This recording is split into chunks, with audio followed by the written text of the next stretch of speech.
너무 서프라이즈가 나왔죠. 영업이익이 실제로 6조 6천억이 나왔어요. 특히나 이제 갤럭시 스마트폰 수요가 굉장히 좋았고요. HBM3E 삼성전자 같은 경우는 아마 하반기쯤에는 납품이 될 수 있지 않을까 이렇게 생각하고 있는데요. 최근에 이제 삼성 전기가 BYD 전기차 쪽으로 5천억 달러 정도 규모 수주를 받았다는 이야기가 나오고 있습니다. 삼성 파운드리를 일단 작년에 비해서 파운드리 가동률은 되게 많이 올라간 것 같아요. ITC 이영수라는 유튜브 채널을 운영하고 있고요. AI 템베거 투자 작가이기도 합니다. 세 번째 책입니다. 많이 사랑해주세요. 최근 발표된 1분기 실적은 어떻게 보셨나요? 너무 서프라이즈가 나왔죠. 일단 매출도 그렇지만 영업이익이 시장 컨센서스가 한 5조 원 정도로 봤는데 실제로 6조 6천억이 나왔어요. 시장 예상치 상단보다 너무 잘 나왔는데 그럼에도 불구하고 주가는 좀 시큰둥했습니다. 수요가 굉장히 좋아서 이렇게 잘 나왔다기보다는 아무래도 지금 관세가 시행되기 전이기 때문에 일단 유통 쪽에서 재고를 미리 좀 확보하려는 니즈들이 있었던 것 같아요. 특히나 이제 갤럭시 스마트폰 수요가 굉장히 좋았고요. 그래서 모바일 사업부 쪽에서 한 4조 원 정도의 굉장히 많은 이익이 나왔고, 근데 이제 중요한 건 이거는 미리 미래 수요를 땡겨온 거잖아요. 그래서 관세가 시행되고 나서 이제 수요가 어떻게 될지에 대해서는 굉장히 많이 불안감이 있는 상존하는 상황이라고 보시면 될 것 같습니다.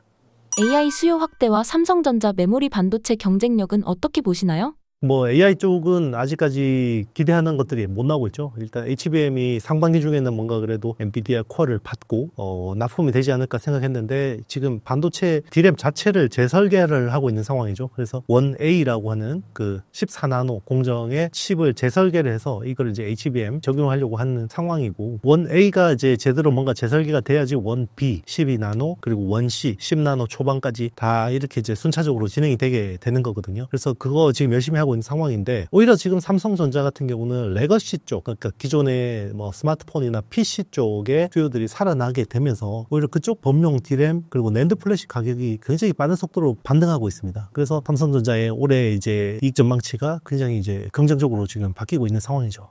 전영현 부회장이 양산한다던 HBM3는 현재 어떤 상황인가요? 일단 HBM3E가 이제 블랙웰에 적용되는 제품인데요. HBM3 12단이 이제 블랙웰의 메인 제품입니다. 지금은 SK 하이닉스가 거의 독점적으로 납품하고 있다고 보시면 되고, 최근에 이제 마이크론이 퀄 테스트 통과를 받았습니다. 그래서 블랙웰의 일부 이원화를 하게 되는 거고, 삼성전자 같은 경우는 아직까지 퀄 테스트가 진행 중이에요. 그래서 아마 하반기쯤에는 납품이 될 수 있지 않을까 이렇게 생각하고 있는데요. 아무래도 좀 메모리 1등 기업이었던데 굉장히 체면을 많이 구겼죠. 실제로 지금 1분기 기준으로 보면 금액 기준으로 SK 하이닉스가 D램에서 36% 마켓시어로 1등을 차지했고, 이게 42년 만에 처음입니다. 저희 삼성전자가 34%로 2등이고 마이크론이 25%예요. 그래서 지금 삼성전자하고 마이크론의 마켓시어 점유율도 한 자릿수 수준까지 줄었거든요. 그래서 9%포인트 차이입니다. 지금 굉장히 안심할 수 있는 상황은 아니다 이렇게 보고 있습니다. 이재용 회장이 고강도 발언을 한 배경은 무엇인가요? 결국 혁신을 뒤처진 거죠. 원래 PC 혁명 시대에서 삼성전자가 너무 잘했죠. 네, 그때 D램을 또 일본을 밀어내고 세계 1등이 됐고, 그리고 이제 낸드 플래시도 원조 업체인 도시바를 밀어내고 1등이 됐고, 모바일 혁명 들어서 스마트폰 그리고 거기 들어가는 LPDDR 그리고 이제 인베디드 멀티미디어 카드 같은 스토리지 쪽에서도 굉장히 잘했습니다. 근데 이제 AI 혁명에서는 너무 큰 실기를 한 거죠. 그래서 HBM 쪽으로 너무 늦었고, 그런 것들이 이제 결국은 의사결정의 문제였다라고 볼 수 있는 거고, 거기에 대해서 이제 강도 높게 경영진들에 대해서 이제 긴장을 주기 시작한 것 같고요. 최근에 굉장히 이제 말 자체가 굉장히 독해지고 있습니다. 사직생이라는 이제 이야기까지 나올 정도고, 그동안 이제 이런 위기에도 불구하고 너무 인사의 어떤 그 폭이 적은 거 아니냐 그런 이제 비판들이 많이 나왔었는데, 올해 인사는 얼마나 파격적으로 일어날 수 있을지, 그리고 물갈이가 얼마나 되고 새로운 혁신이 일어날 수 있을지 좀 관심을 깊게 보고 있습니다. 이재용 회장의 고강도 발언 이후에 딱히 달라진 점은 없는 건가요? 일단 저는 중간 인사 가능성을 좀 높게 봤었어요. 그래서 일단 DS 부문에서 중간 인사가 있지 않을까. 그리고 지금 이제 사실상 미래 전략실 역할을 하고 있는 전략기획 TF 쪽 그런 쪽에서 이제 뭔가 변화가 있지 않을까 생각했는데, 의외로 그쪽보다는 최근에 이제 세트 사업 쪽에 이제 부회장님이 돌아가셨잖아요, 갑자기. 네, 그 영향 때문에 이제 오히려 중간 인사가 있었고, DS 쪽에서는 그렇게 좀 의미 있는 인사나 그리고 이제 스텝 조직 쪽에서도 그렇게 아직까지는 없는 것 같은데, 근데 저는 인사가 큰 폭으로 있을 수밖에 수밖에 없다고 생각해요. 이게 왜 그러냐면 이 정치적 상황하고 맞물려 있는데요. 결국 새 정부가 들어서잖아요. 그럼 거기에 맞게 아마 삼성의 대관이라든지 지원 스텝 조직들이 굉장히 많이 전환될 거라고 보고 있고, 그리고 뭐 지금 분위기로 보면 결국 뭐 지금 제일 유력한 후보가 이재명 후보잖아요, 민주당에. 근데 최근에 삼성전자 만나서 둘이 이제 독대도 했었고, 거기서 또 많은 어떤 차기 정부에 대한 그림들을 그리지 않았을까 생각합니다. 그래서 삼성전자가 아마 그런 쪽에서 뭐 투자라든지 아니면 뭔가 앞으로 변화의 어떤 힌트들이 나오지 않을까 생각합니다. 이재용 회장이 중국 발전 고위층 포럼에 참석한 이유는 무엇인가요? 일단 뭐 여기에 정치적인 의미를 담을 필요는 없을 것 같아요. 그러니까 일각에서 뭐 미국을 제치고 중국 쪽에 가는 거 아니냐 이렇게 뭐 정말 극단적 이야기 하시는 분들도 있는데 이거 말도 안 되는 거고요. 어쨌든 삼성전자뿐만 아니라 우리 국내 기업들이 대부분 제조 거점들이 아직까지 여전히 중국 쪽에 상당 부분 남아 있거든요. 그런 것들을 잘 활용을 해야 됩니다. 그래서 미국을 잘 이렇게 이제 미국하고 잘 협상을 해서 뭔가 외교적인 공간을 만들어내서 거기서 이제 우리가 덜 피해를 보는 쪽으로 생각을 해야겠죠. 그래서 그런 차원에서 저는 이재용 회장이 중국하고의 어떤 그런 이야기를 많이 했을 거라고 생각하고 있고, 삼성전자가 보유하고 있는 시안팹이 그 낸드 플래시 생산하는 라인인데 거기가 규모가 꽤 큽니다. 그런 것들을 최대한 감가상각을 최대한 뽑아내고 나와야 되기 때문에 그런 부분들이 중요하게 이야기했을 것 같고, 그리고 지금은 이제 미중 간에 뭐 워낙 관세 폭탄을 막 정말 부과하고 있는 상황이기 때문에 여기서 자칫 휩쓸리게 되면 우리가 큰 피해를 볼 수도 있기 때문에 거기에 대한 어떤 관리 차원에서 그냥 이야기했다고 생각합니다. 네. 이재용 회장이 샤오미나 중국 전기차에 관심을 가진 건 아닌가요?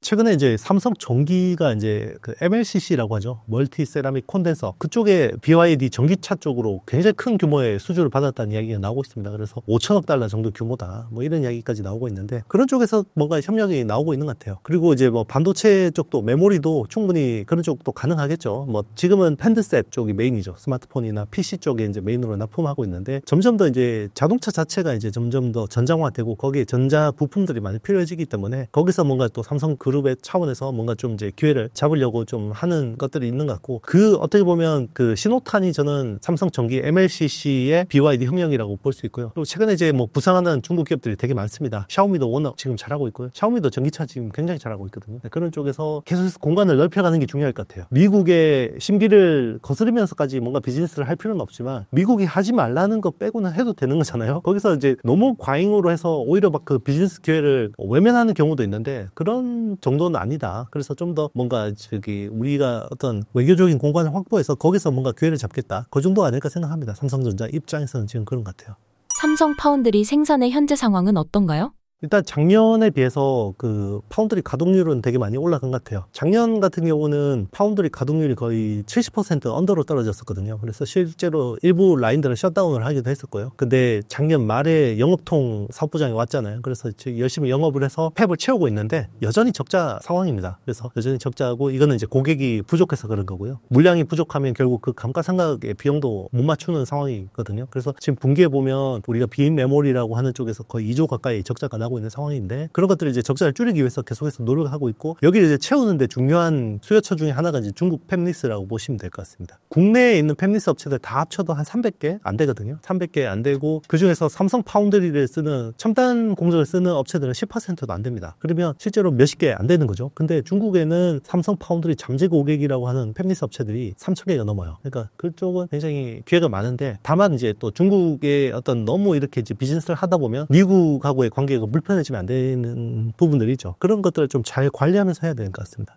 삼성전자의 인프라 R&D 역량은 어떻게 평가하시나요? 삼성전자가 가지고 있는 무형 자산들 굉장히 많아요. 그리고 삼성전자 같은 경우 매년 연구개발비를 굉장히 많이 투자를 하고 있고, 그리고 축적해 놓은 어떤 유모형의 자산들이 되게 많은데 이거를 좀 잘 활용하지 못한 측면들이 있죠. 그 잘 활용하지 못했다라는 거는 전방 시장의 헤게모니가 바뀌었는데 거기에 좀 둔감했던 거예요. 그러니까 대량 생산해서 굉장히 코스트를 싸게 해서 많이 만들어내는 쪽으로만 집중하다 보니까 AI 시장에 어떻게 보면 커스텀 수요를 좀 외면했다라는 거죠. 근데 지금부터 그쪽을 빠르게 바꾸고 있고요. 전영현 부회장 이 오면서 지금 주목되는 거는 파운드리 쪽에 있는 인력들을 이제 메모리 사업 쪽으로 전진 배치를 해서 적용하고 있는데, 그게 결국 커스텀 메모리, 그러니까 최적화된 메모리 쪽으로 비즈니스를 확장하려고 하는 움직임인 것 같고, 이거는 이제 결국 HBM의 커스텀, HBM4부터 이제 커스텀 메모리가 더 많이 중요해지고, 그리고 이제 HBM뿐만 아니라 이제 소캠이라고 하는 새로운 표준의 메모리들이 나오고 있거든요. 이제 그런 쪽도 이제 좀 공격적으로 치고 나갈 수가 있겠죠. 중국 수출 제한된 엔비디아 H20 칩이 한국 반도체에 어떤 영향을 미치나요?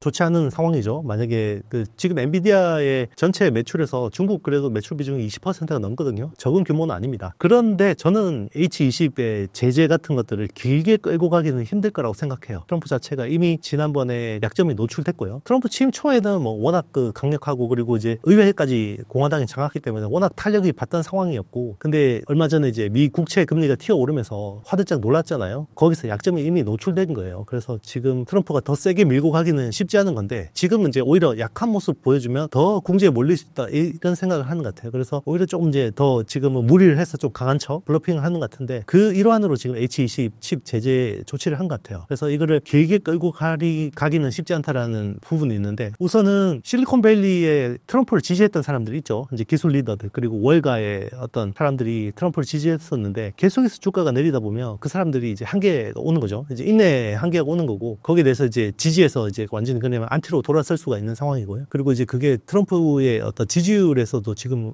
굉장히 안 좋은 시그널들이 나타나고 있습니다. 그래서 저거는 어떻게 보면 중국과의 협상을 더 강하게 요구하기 위해서, 좀 더 이제 센 척하기 위해서 취한 조치라고 생각되는데, 저게 어떻게 보면 저는 어떻게 보면 준비되지 않는 긴박한 조치라고 보는 이유가, 얼마 전에 젠슨 황이 트럼프하고 마럴하고 리조트에서 만나고 나서 어떤 딜을 했냐면, 엔비디아는 H20에 대한 추가 제재는 없을 거다라고 이야기했고, 대신에 우리가 4년 동안 미국에다가 AI 관련된 투자를 5천억 달러 투자하겠다 이야기를 했었거든요. 근데 하루 만에 트럼프가 말을 바꿔버린 거거든요. 그래, 뭐 트럼프가 젠슨 왕이 뒤통수를 쳤다 이렇게 생각할 수 있겠지만, 자, 이런 식으로 다 나온다 그러면 미국의 테크 기업들이 누가 트럼프하고 협상을 하려고 하고 신뢰를 가져갈 수가 있겠어요? 똑같겠죠, 국가 간에도. 자, 저런 식으로 그게 한두 번은 사람들 상대방이 당하겠지만, 트럼프가 계속해서 협상했던 것들을 바로 다음날 뒤집어버리고 그러면 누가 협상을 하려고 하겠습니까? 저거는 길게 끌고 가기 쉽지 않은 거고, 그리고 뭔가 준비되지 않은, 어떻게 보면 좀 몰려서 취한 조치라고 생각이 들고 있고, 저는 또 반대로 뒤집을 가능성이 굉장히 높다고 생각합니다. 엔비디아의 모든 제품을 미국에서 만들겠다는 내용을 설명해 주신다면요? 사실 뭐 이게 제가 보기에는 쉽지 않은 결론이라 생각해요. 그러니까 지금 엔비디아라는 회사는 팹리스잖아요. 설계를 하는 회사고, 결국 제조는 대부분 아시아에서 담당을 하고 있죠. 그리고 HBM도 사실 이제 한국에서 생산해서 대만으로 수출해서, 여기서 이제 그 코어스라고 하는 2.5D 패키징으로 해서 이제 미국으로 수출을 하는 구조거든요. 자, 그걸 다 들고 와야 돼요. 서플라이 체인을 다 미국으로 가져와서 세팅을 해야 되고, 일단 그것도 문제인데요. 일단 다 가져오는 것도 문제인데, 가져오면 이 라인들을 누가 돌리죠? 사람이 돌려야 됩니다. 근데 미국에서 제조 인프라, 특히나 인력은 형편없는 수준이거든요. 40년 동안 제조업을 안 했던 나라에서 갑자기 제조업을 하라 그러면 됩니까? 그러니까 아시아에서 제조 인력들 다 데려간다 칩시다. 그러면 그게 얼마나 오래 걸릴까요? 트럼프 임기 한참 지나야 이제 뭔가 될 텐데, 제가 보기에는 뭔가 이제 트럼프가 워낙 세게 나오니까 이제 이 사람 주장을 들어주는 척 한다, 이렇게 이제 저는 보고 있고, 물론 이제 일부는 할 거예요. 그런데 뭐 지금 젠슨 황이 이야기하는 것처럼 모든 AI의 제조 시설을 미국으로 가져와서 미국 사람들 수만 명 고용하고, 여기에는 상당한 과정이 있지 않을까 생각합니다. 네. 앞으로의 삼성전자 투자 포인트는 어디에 있을 것으로 보시나요? 일단 삼성전자는 지금 레거시 메모리 가격 턴어라운드만으로도 충분히 지금은 매력적인 구간이라고 볼 수 있고요. 일단 2분기는 뭐 반등을 확실하게 했었고, 이제 3분기에 이게 지속될지 여부가 되게 중요할 것 같은데, 저는 3분기에도 좀 더 이제 지속될 수 있을 거라고 생각해요. 근데 중요한 거는 그 뒤에 있는 수요를 상당 부분 땡겨 측면들이 있다는 거죠. 그 관세가 만약에 90일 유예 조치가 되고, 또 만약에 추가 유예가 된다 그러면 어떻게 될까요? 또 재고를 축적해 놓으려는 니즈들이 있을 거거든요. 그래서 이제 적어도 저는 뭐 상반기 까지는 놓고 보면 주가는 충분히 좋을 수 있다. 근데 하반기는 굉장히 불확실하다, 이렇게 보고 있습니다.